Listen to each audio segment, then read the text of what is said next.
आज की सभा में उपस्थित आप सभी का मैं बहुत स्वागत करता हूं। लोग मेरे से सवाल करते हैं कि आपने ये मुद्दा क्यों चुना है। मैं उनको कहता हूं ये मुद्दा मैंने नहीं चुना, मुद्दे ने मुझे चुना। मैं सवेरे कुर्सिया बाद में सैर करता हूं। जब मैं सैर करता हूं तो काफी समय पहले से सैर करता हूं। मैं देखता हूं कि मेरे देखते देखते सैर करने वाले लोगों के हाथ में लाठियां, मेरे देखते देखते मैं देखता हूं पार्कों के अंदर से बच्चे गायब हो गए, गलियों में बच्चे खेल नहीं रहे। और फिर मैं देखते देखते अखबारों की सुर्खियां देखता हूं जिसमें हर दिन आवाज ये आ रही होती है कि आवारा कुत्तों ने किसी को काट लिया है, कोई उसका शिकार हो गया है और कोई अस्पताल में पहुंच गया है। तो भी हम लोग ध्यान नहीं देते कभी। इसका ध्यान तब ज्यादा आया यहां पर जब इसके चौंकाने वाले आंकड़े हमारे सामने आए। तब मैंने देखा कि हमने इस इशू के ऊपर कभी ध्यान ही नहीं दिया। तो हम तो इसमें कुछ नहीं कर रहे हैं। जो मेघना बैठी है ना, ये कब से लड़ रही हैं, इसके लिए तालियां बजनी चाहिए जाके, वो बताएंगे आपको। और उनका अपना इंटरेस्ट नहीं है इसमें कोई। तो जैसे जैसे समय बीतता गया लोग मुझे कहने लगे गोयल साहब ना इस मुद्दे को हाथ मत लगाना, इस मुद्दे को हाथ मत लगाना, क्योंकि बहुत सारे लोग आपके खिलाफ हो जाएंगे। तो मुझे समझ नहीं आया कि मुद्दा इतना गर्म है तो लोग मेरे खिलाफ क्यों हो जाएंगे, क्योंकि इशू तो वही है जो पब्लिक के अंदर, जिससे पब्लिक त्रसित है। तो मैंने उनको एक बात कही, जब मैं लॉटरी का आंदोलन शुरू किया था तो उस समय लाखों लोग लॉटरी खेलते थे और लाखों ही खिलाते थे। तो हमने एक मीटिंग बुलाई कि भाई लॉटरी जुआ है, इसके कारण लोग आत्महत्या कर रहे हैं, आभूषण बेच रहे हैं, मकान बेच रहे हैं, इस लॉटरी को बंद कराना चाहिए। तो उस मीटिंग का सार ये निकला, नहीं सरकार खिला रही है लॉटरी, राज्य सरकारें लॉटरी खुद खिला रही है, उनके नाम से चल रही है। Bhutan lottery, Haryana lottery, Punjab lottery, Vishnu lottery, Lakshmi lottery, सरकार खिला रही है और लोग खेल रहे हैं। तो इसमें अनैतिक काम क्या है? फिर भी लोग आभूषण तो बेच रहे थे, आत्महत्याएं तो कर रहे थे लॉटरी के कारण।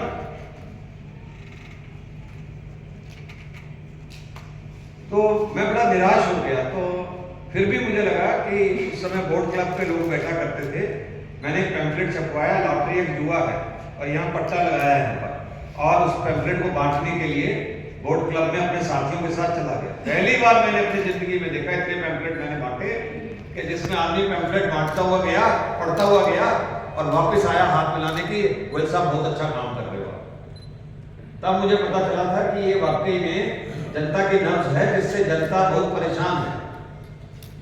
और नहीं तो लोग सोचते थे कि लाखों लोग लॉटरी खेलते हैं, आप उनकी जीविका छीन लेंगे तो लोग आपके खिलाफ हो जाएंगे। किंतु फिर आप जानते होंगे वाजपेयी जी की सरकार में इसके खिलाफ कानून बना और आज एक अंक की लॉटरी पूरे देश से बनी। ऐसा ही आवारा कुत्तों का है। कुत्ते वो हैं जिनके लिए हमारे घर के अंदर गाय और कुत्ते की रोटी सबसे पहले निकाली जाती थी। गाय और कुत्ते की रोटी निकाला जाता है। कुत्ते वो हैं जिसके अंदर हम बच्चे को कहते थे बेटा पपी को प्यार करो, पपी को प्यार करो। कमी कुत्तों के अंदर नहीं है, कमी इंसानों के अंदर।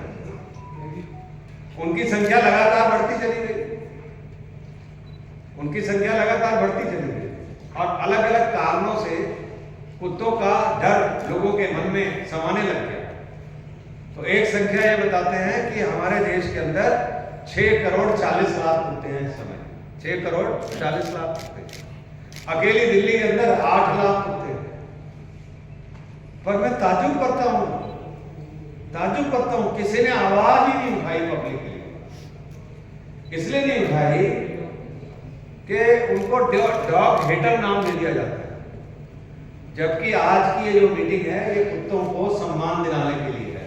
आप कहोगे कैसे दिलाने के लिए? तो सुनिए, अगर इसी तरीके से कुत्ते आवारा काटते रहे तो लोग उनको नफरत की निगाह से देखने लग जाएंगे। अगर हमने जो नारा दिया स्टरलाइजेशन, उनका नसबंदी किया हमने, तो फिर इनकी संख्या कम होगी तो मामले भी कम होंगे, खत्म नहीं होंगे, मामले भी कम होंगे।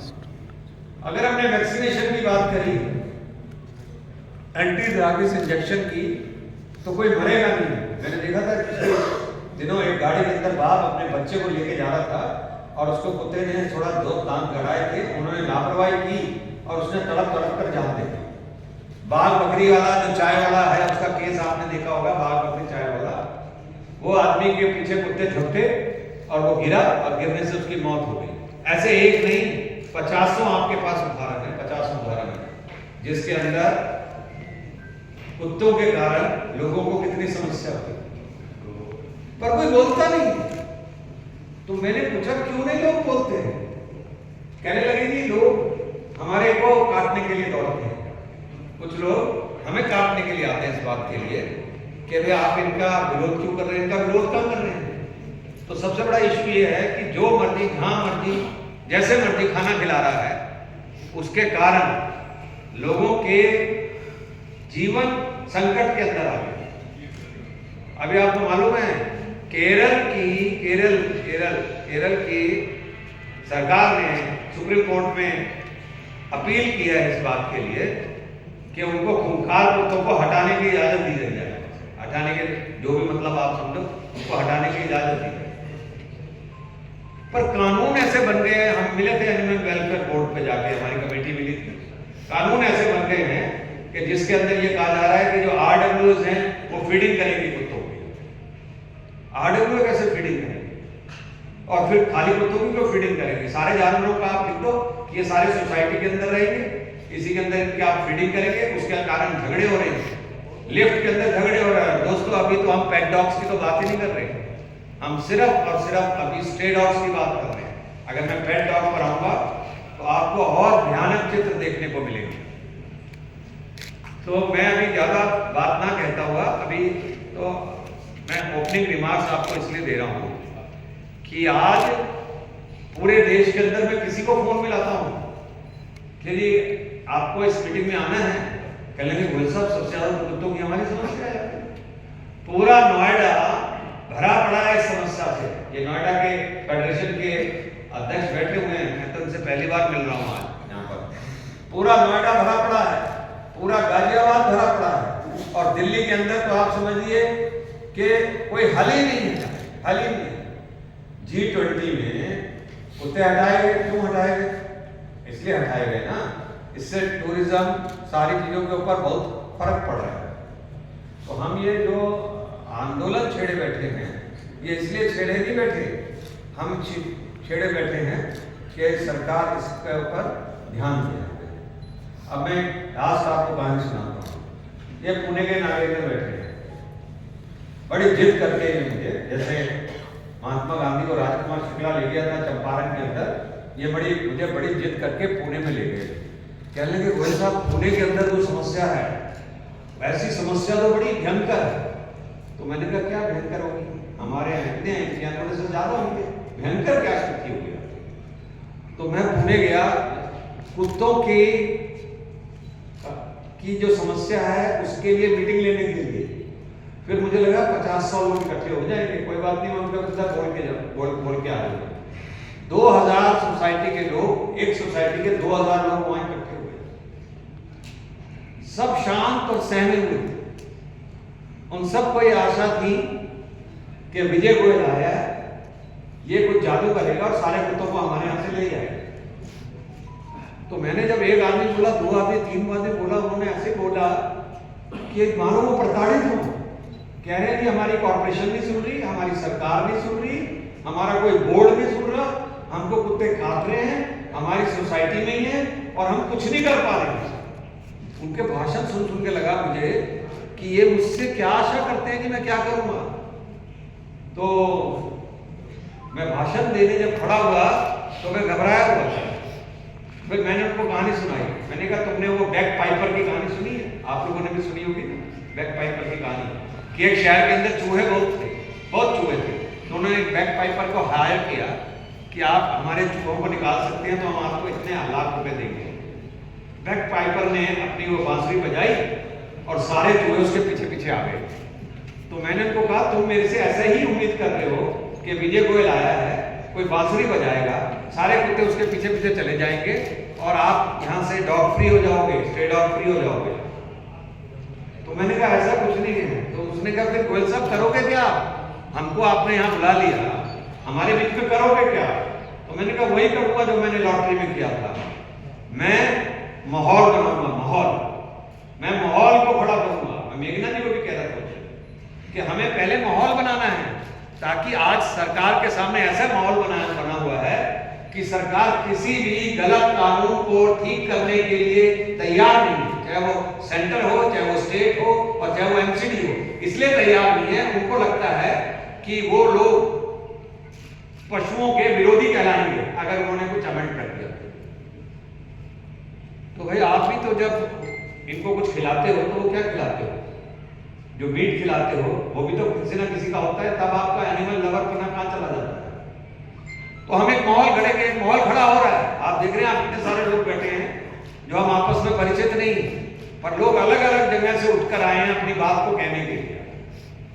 तो फिर जो हमने मीटिंग करी, उस मीटिंग को लोगों ने डिस्टर्ब किया। तो मैंने उनसे पूछा आपकी और हमारी में डिबेट में क्या है?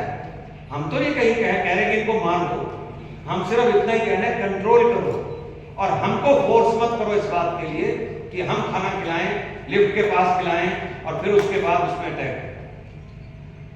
तो ये माहौल खड़ा हो जाएगा तो सरकार इसके ऊपर कदम उठाएगी और उठाना पड़ेगा, ये तो मैं बता दूं आपको। मैं आपको बताता हूं अगर इसी तरह से चला ना तो कल मैं रामलीला मैदान के अंदर मीटिंग करूंगा और वो रामलीला मैदान पूरा भरा हुआ होगा। 4 करोड़ कुत्ते काटने के केस हर साल देश में आते हैं। कितने? 4 करोड़। कोई विश्वास करेगा? और इसको मैं विश्वास कराने के लिए बताता हूँ। मैं आरएमएल अस्पताल गया, तो कुत्ते वाली खिड़की पे गया, जहाँ अगर कुत्ता काट ले तो उसको जो इलाज करना है 4 इंजेक्शन लगने हैं, पहला तीसरे दिन, चौथा छठा दिन, फिर 10 दिन या जो भी दिन। तो मैं गया, मैंने कहा कितने केस आते हैं? कहते कोई सब 200 से 250 केस डेली आते हैं, डेली। तो अगर 200 केस डेली आ रहे हैं तो महीने में कितने आए? कितने? 6000। तो साल में कितने हुए? कितने? 72,000 कितने टाइम में हुए? 1 साल के अंदर एक हॉस्पिटल का।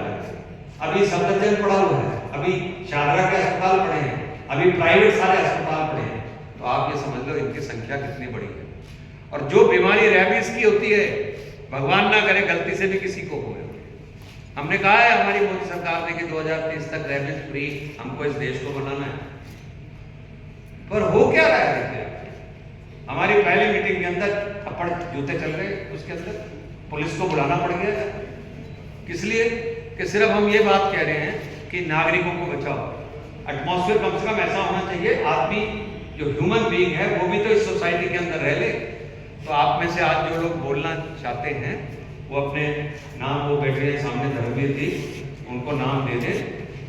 2 मिनट का टाइम मिलेगा बोलने के लिए, घंटी बजेगी और उसके बाद आपने जो है वो करना है, अपनी बात को रखना है। बहुत बहुत